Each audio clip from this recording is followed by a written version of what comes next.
Alors, en maternelle et même plus grand, il faut s'assurer que l'enfant ait bien mémorisé les lettres dans l'ordre et dans le désordre, et aussi qu'il ait bien mémorisé les différentes façons de transcrire les lettres. En maternelle, il va apprendre les scripts majuscules. Ensuite, il va apprendre, les scripts minuscules, et c'est souvent dans cette forme qu'il apprend à lire. Et en même temps, il devra apprendre à écrire en cursive minuscule. Plus tard, il apprendra les majuscules cursives. Vous voyez les différentes formes qu'il doit mémoriser.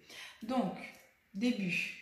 Vous pouvez vous faire un petit plateau et je vais vous montrer aussi une autre façon. Mais un plateau, surtout quand parfois les enfants sont un petit peu bougeants, tout ça, ça facilite avec des petits scratchs. Hop, et vous allez pouvoir vous amuser avec votre enfant à faire une correspondance forme à forme, en lui donnant au fur et à mesure de façon mélangée, parce que votre enfant peut savoir la comptine A, B, C, D, ça ne veut pas dire pour autant qu'il a mémorisé la lettre. Si vous lui donnez un D par exemple, il ne va pas forcément spontanément dire c'est un D.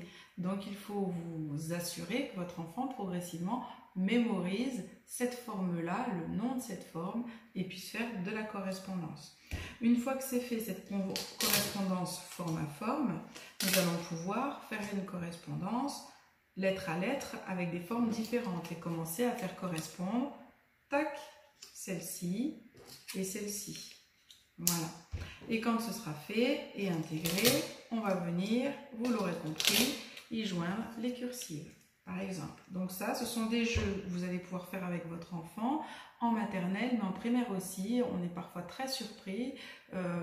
L'enfant, arrivé CP, CE1, CE2, n'a pas la transcription de ces trois lettres. Ce que vous pouvez faire aussi à la maison, ça va être, soit vous fabriquez sous cette forme-là. Il y aura de nombreux fichiers sur la page de Goéland, hein. Vous pourrez aller dans les fichiers ou me les demander et je vous enverrai ou donnerai les fichiers à imprimer. Donc là, vous allez imprimer tac, tac, tac sur des feuilles toute la frise. Là, vous avez vu, hop, nous avons A, B, C, D, T dans l'ordre.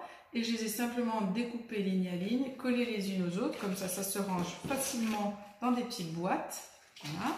Et en même temps, je déplie. Et pour ceux qui ont les alphas, c'est top, parce que je ne les ai pas emmenés aujourd'hui, mais vous pouvez mettre les alphas, Monsieur A, Madame U, le perroquet, Zébulon, vous pouvez les replacer sur cette frise, voilà, que vous posez au sol, et venir de la même façon déposer les lettres. Alors, au-dessous ou par-dessus, ça c'est égal, les mêmes, mais surtout faire correspondre toutes les formes, puisque en dessous, vous allez pouvoir mettre celle-ci, et ensuite en dessous, mettre celle-ci. Et l'enfant, hop, votre enfant va mémoriser de plus en plus les trois transcriptions de formes avant même de les écrire. Une fois que vous l'avez fait, vous pouvez vous amuser dans un plateau de sable, dans une ardoise, sur une ardoise qui s'efface, à retracer les lettres. Mais première chose, on dissocie les compétences. On ne fait pas le moteur en même temps que la discrimination visuelle.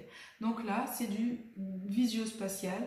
Je repère au niveau visuel, je replace dans l'espace, je mémorise et je fais une transcription de formes et je mémorise les trois formes. À vous de jouer!